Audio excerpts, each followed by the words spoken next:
Estamos começando mais um Pode Crer aqui, olha só. Para você ficar por dentro de tudo que vai acontecer nesse canal aqui, eu peço para você se inscrever no canal para ficar legal. Roda a vinheta que a gente vai começar mais um episódio daqui a pouquinho.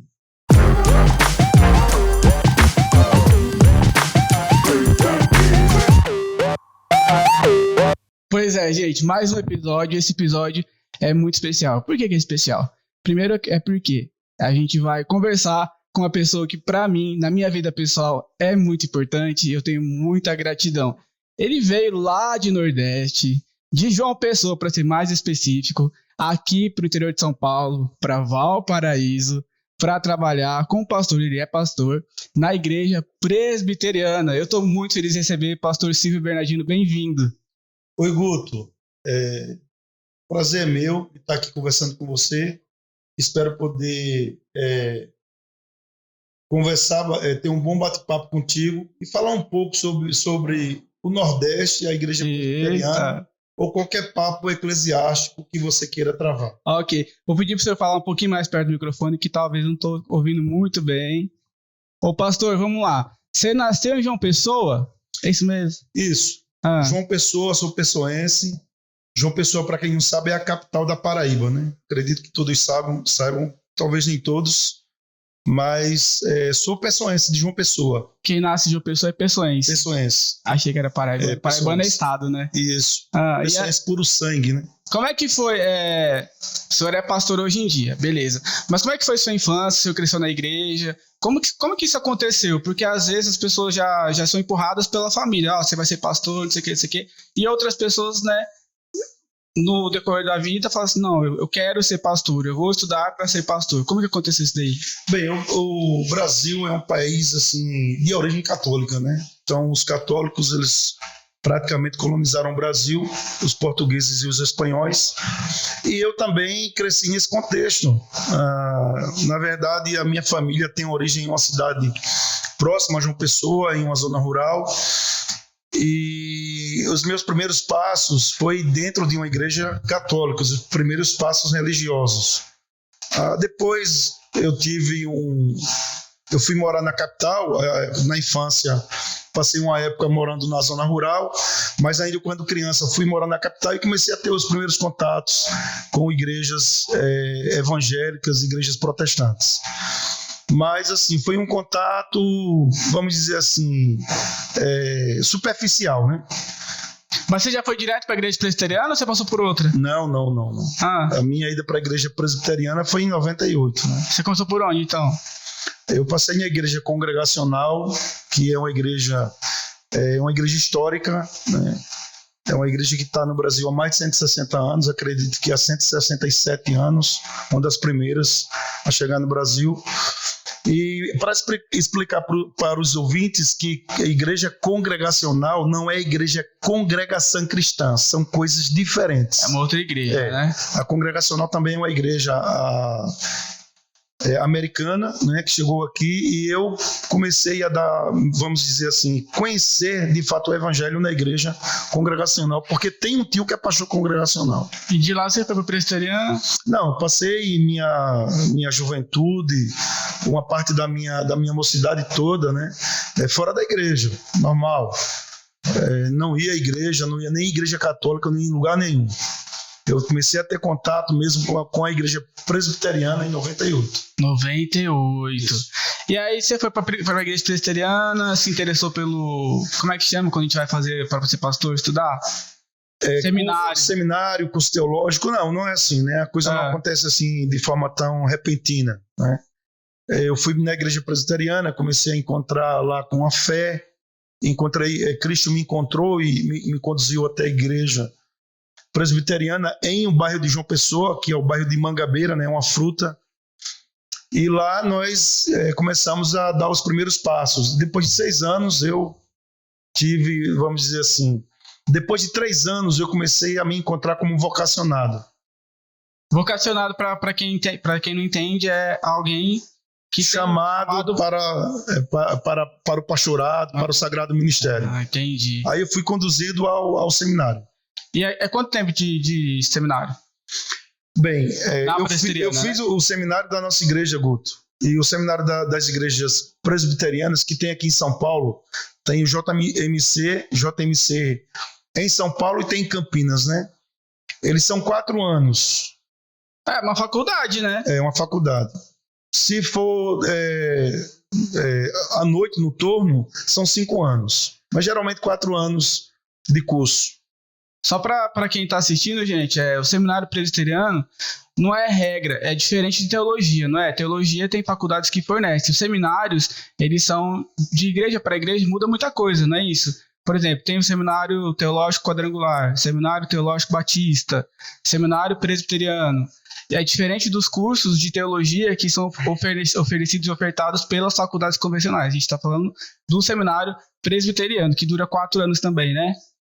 Guto, porque geralmente as faculdades é lato sensu, né? Eles abrem para todo mundo. Você vai lá, faz o curso lá, o vestibular, a prova, e você pode estudar.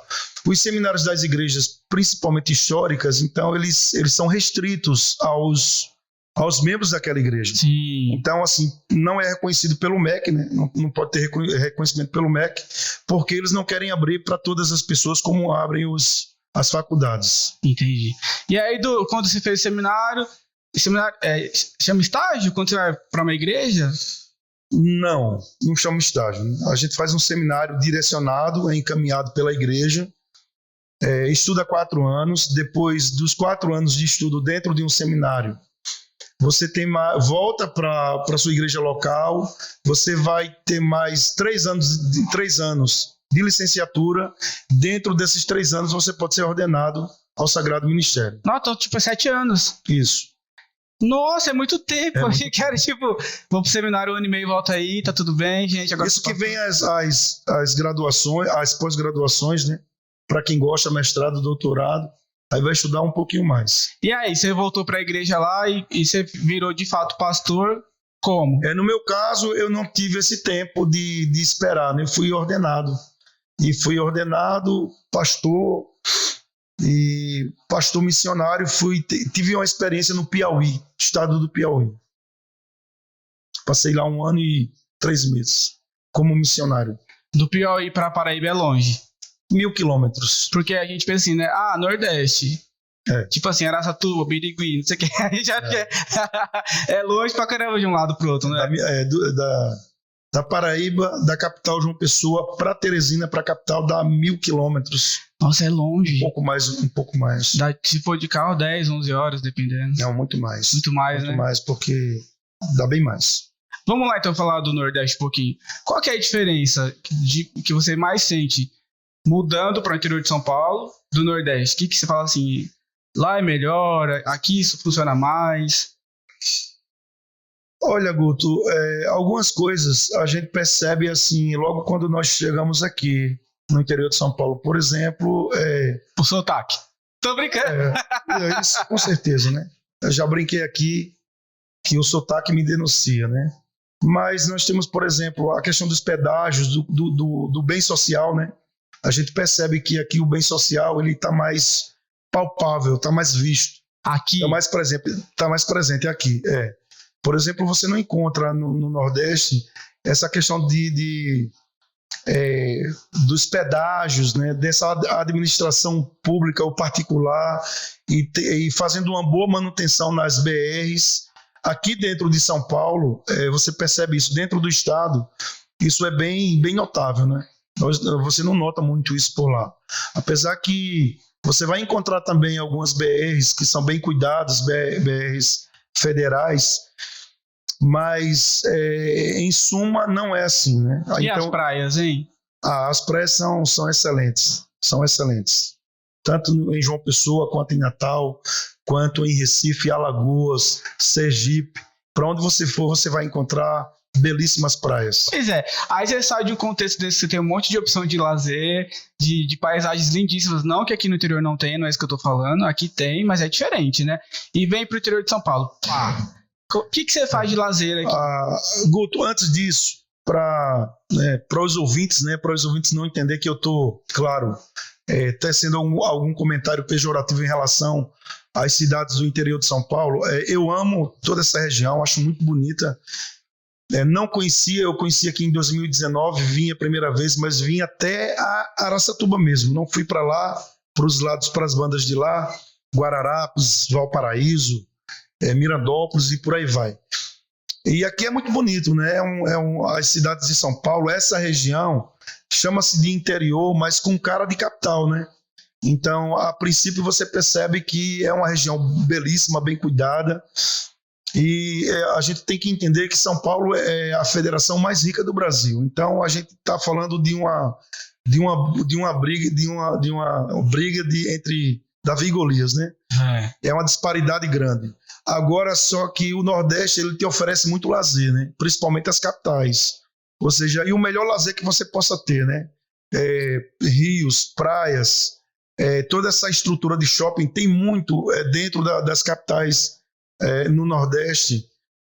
E também o custo de vida do Nordeste não é tão alto, né? A gente percebe que aqui o custo de vida é mais alto, né? Sim. A manutenção torna-se mais dispendiosa. Sim. Mas e o lazer? O que você faz aqui para se divertir? Porque elas tinham praia, né? Aqui não tem. Aqui eu venho no shopping. Faço feira no Rondon. Não fala a marca não, só fala venho no mar. Vou no Praça Nova, aí já fui aqui no Parque Aquático, aqui nesse... E... Para falar a verdade, nessa área de lazer aqui, realmente é a área que dá uma... É uma região muito abastada. Uma disparidade muito grande, né? É verdade. E o senhor veio para assumir a Igreja Presbiteriana de Valparaíso. Só para quem pergunta no meu Instagram, porque eu recebo muita pergunta. Gente, sou cristão. Pode ter gente que acha que eu não sou cristão. Da Igreja Presbiteriana... Pastor Silvio está aqui. E a Igreja Presbiteriana é uma igreja... conta aí, pastor, um pedacinho só bem resumido da história da Igreja Presbiteriana. Vou tentar ser objetivo agora, porque agora a gente vai navegar numa área que me deixa mais confortável, deixa mais à vontade, né? Então, veja, a Igreja Presbiteriana é uma igreja histórica, a primeira igreja a chegar no Brasil oficialmente.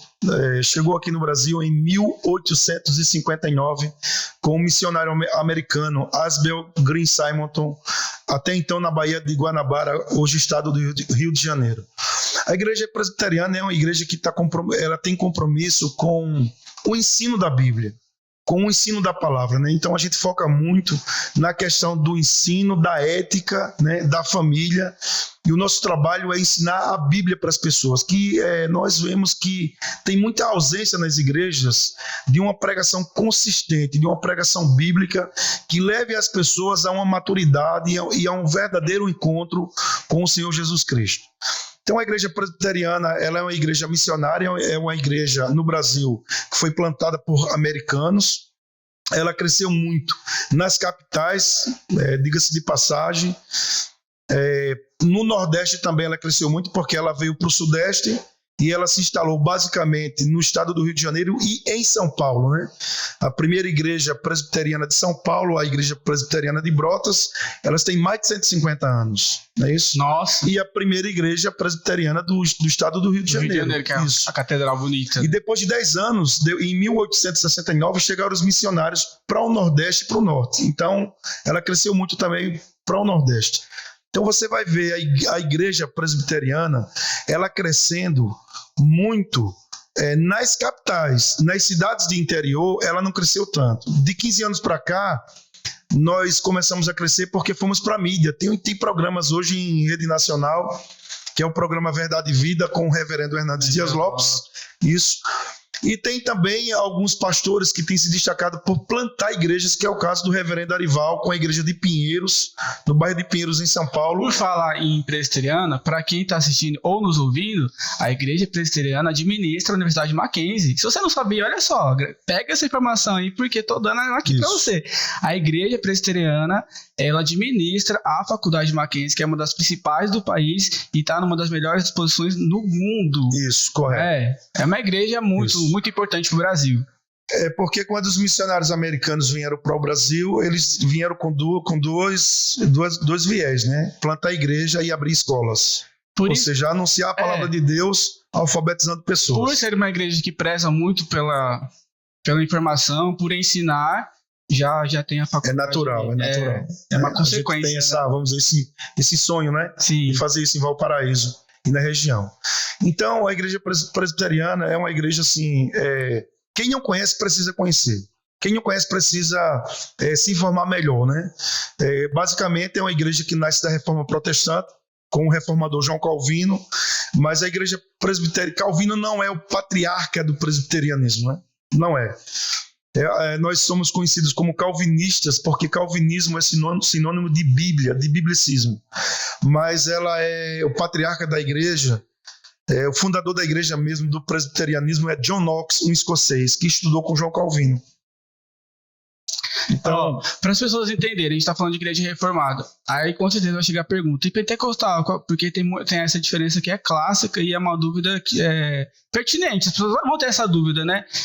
Qual é a característica mais simples de uma igreja reformada, como a nossa, para uma pentecostal? A igreja reformada, ela se baseia no ensino da Bíblia, no ensino da palavra de Deus, tem como doutrina base a soberania de Deus, né? Ou seja, Deus é tudo e nós somos completamente dependentes dele. Esse é o nosso ensino baseado nas escrituras sagradas. As igrejas pentecostais, elas dão muita ênfase no batismo com o Espírito Santo, que eles acreditam que é uma segunda bênção, né? Ou falar em línguas estranhas. E nós temos um entendimento diferente biblicamente falando, respeitamos, é claro, os pentecostais. É uma igreja ainda relativamente nova no Brasil, porque ela tem 110 anos, então o pentecostalismo, historicamente, ele é recente, ele é novo, né? Você vê que a igreja presbiteriana, a igreja congregacional, tem 160 anos aqui no Brasil, né? Então ela descende da Reforma Protestante lá com Martinho Lutero na Alemanha. Então é isso, basicamente é isso. A ênfase é as curas, os milagres do pentecostalismo, falar em línguas estranhas. Essa é a evidência do pentecostalismo. Diferente da outra coisa que a gente pode citar também é a forma dos cultos. Os cultos da igreja reformada são mais contidos, né? E dos pentecostais eles são mais livres na forma litúrgica de ser. O que não tá errado a gente respeita, tá tudo certo, né? Mas dentro da igreja presbiteriana tem todo um sistema de realizar o culto, né? Não tô falando que nas igrejas pentecostais não tem, mas é diferente.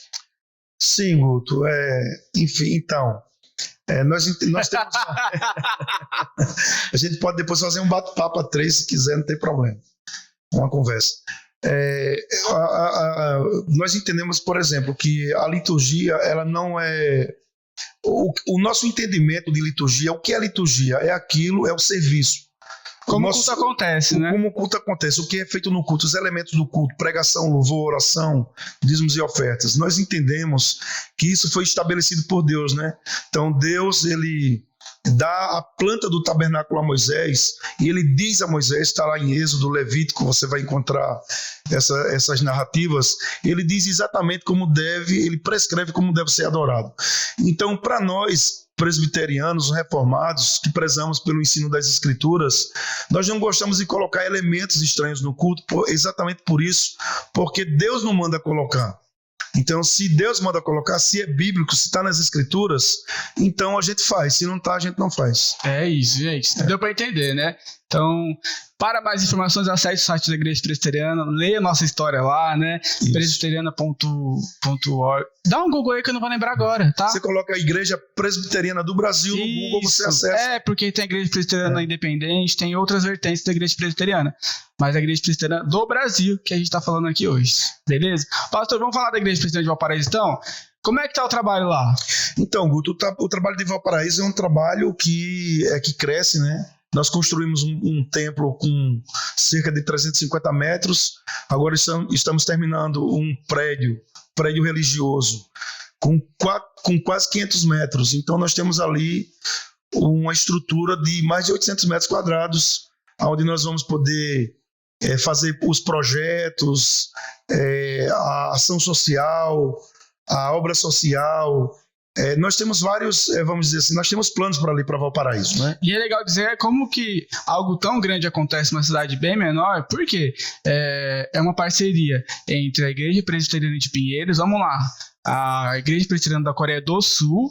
Quem mais? A Junta de Missões Nacionais. Guto, a Igreja Presbiteriana de Pinheiros, que está situada no bairro de Pinheiros, é uma igreja que cresce hoje no Brasil, na nossa denominação. Então, ela tem um projeto de plantação, ela tem um projeto de plantar 100 igrejas no interior de São Paulo. Aqui nessa região? É no interior de São Paulo. Então, a gente está organizando igrejas, comprando terreno. Já foi quantos nesse projeto? Olha, Guto, eu acho que ele já. Eu não posso te precisar um número, porque eu posso estar sendo leviano. Mas acredito que eles já organizaram mais de 20 igrejas e deva ter aí umas 40 sendo plantadas e com congregações sendo. Nós já estamos na expectativa de comprarmos o terreno de Mirandópolis. Uma congregação que iniciamos o ano passado, que já estamos com um grupo lá e já estamos olhando o terreno na cidade. Então é uma igreja que Deus tem abençoado, tem acreditado nesse ministério do pastor Orival, e as pessoas têm doado bastante para vamos dizer assim, esse projeto missionário. É isso aí. E as atividades da Igreja Presbiteriana do Brasil, elas são muito similares, né? Tipo assim, o que acontece na Igreja Presbiteriana de Valparaíso vai acontecer na Igreja Presbiteriana de Mirandópolis, vai acontecer, é meio que mais ou menos a mesma coisa? Não, nem sempre. Nem sempre, porque quando você pega uma igreja que ela começa a passar de 1.000 membros, algumas igrejas que elas passam, a membresia elas ultrapassam, fica mais difícil manter esse padrão. Sim. Então elas têm uma dinâmica maior, elas têm um trabalho muito forte com jovens, com crianças, comunicação, enfim, tudo. Então assim, geralmente o padrão não é o mesmo. A nossa liturgia deveria ser a mesma também. Às vezes de igreja para igreja varia. Esse padrão ele muda. Sim. E fala um pouco do que está acontecendo em Valparaíso. Quais são os dias de culto? Para quem está passando na região, quer visitar lá. Porque a Igreja Presbiteriana do Brasil ainda não tem em todas as cidades, né? Por exemplo, São Paulo tem um monte de cidade que ainda não tem. Não é igual eu vou citar aqui uma igreja aqui, Batista. A Igreja Batista tem em toda a cidade. Né? A Presbiteriana ainda não. Né? Para quem está passando aqui nessa região, que dia que tem culto lá? Então, Guto, deixa eu te explicar uma coisa. A gente está querendo dar uma dinâmica, né, à igreja presbiteriana. As pessoas quando falam de presbiterianismo, as pessoas acham que a igreja é uma igreja tradicional, uma igreja muito ofuscada, ou não tem muita energia, não tem muito trabalho. Imagina, eu sou presbiteriano, gente. Vocês acham que a igreja não é desse jeito? Então, assim, hoje nós temos culto na terça de oração, pode ser nos lares, na quarta doutrina, e sempre com um tema muito específico e aprofundado. Doutrina, para quem não conhece. Estudo da Bíblia. É uma coisa mais consistente, e nós estamos falando sobre o tema, sobre os decretos de Deus, eleição e reprovação. Ultimamente temos falado sobre isso. No domingo pela manhã, culto. Depois culto, escola bíblica dominical. À noite, às 19h30, culto de celebração. Mas a nossa proposta na igreja de Valparaíso é aumentar essa dinâmica. Por exemplo, nós temos uma proposta de abrirmos a igreja todos os dias da semana. Segunda a segunda. Vai ter alguém lá e vai ter alguma coisa funcionando na igreja. Vai ter um curso, vai ter uma aula, vai ter um curso profissionalizante, vai ter um curso de teologia. A gente quer dar uma dinâmica diferente da cidade de Valparaíso. Que acontece em igrejas como São Paulo. Sim. Igrejas mais para lá, né? E apesar da cidade ser pequena, mas a gente tem igrejas que funcionam dessa forma em cidades menores. Sim. E é essa a nossa proposta em um futuro próximo para Valparaíso. Pastor, me dá um versículo que você mais gosta da Bíblia aí.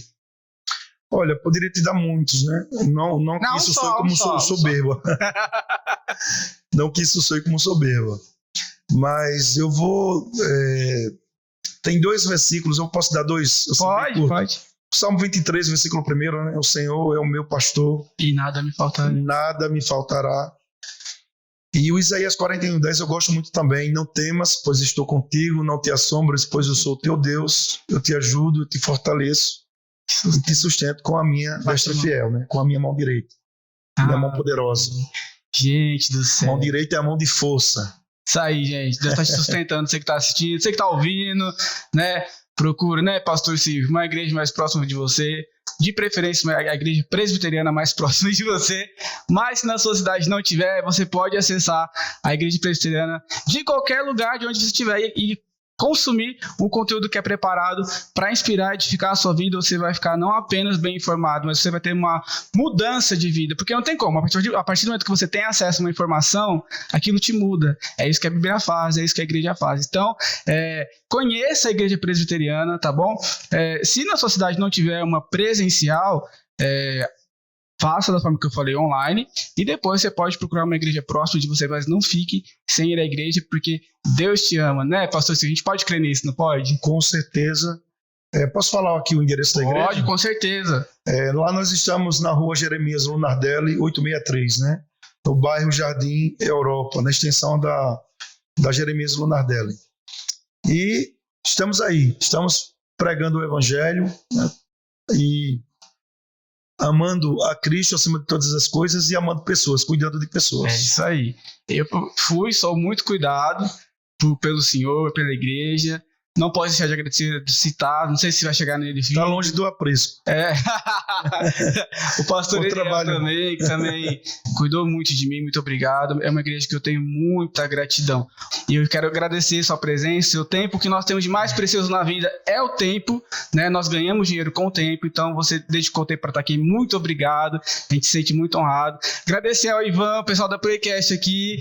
Tem uma galera aqui assistindo, gente. Aqui na gravação hoje, não vou mostrar eles porque eles são convidados, depois vocês assistem no outro episódio, tá bom? Muito obrigado a você estar aqui, na Lígia, obrigado também, tá bom? E aí, pastor, você pode dar suas considerações, tá? E a gente vai encerrar por aqui, lembrando, pelo amor de Deus, se inscreve no Pode Crer, tá bom? Ativa a notificação, toda vez que subir um vídeo, você vai ser avisado em primeira mão, chique, né, pastor? Fala que é. Com certeza. Isso, me ajuda aí. Dizendo que tá bom, gente? Se subscrevam. Isso aí. Guto, agradecer a Deus, que é o Senhor e autor da vida. Mandar um beijo para as 3 mulheres da minha vida, para as 4 mulheres da minha vida. Tem 4. Tenho 4. Minha mãe, né, Elisa, minha esposa Laís e minhas filhas Sara, Bernardina e Rebeca também. Um beijo para elas. Agradecer a você pelo convite e o pessoal aqui, né? E mandar um beijo aí para o Nordeste e para minha terra querida, João Pessoa, e também um beijo aqui para toda essa região de São Paulo. Um beijo no coração. É isso aí, depois você faz o Pix, tô brincando. Gente, fica com Deus e eu espero você no próximo episódio.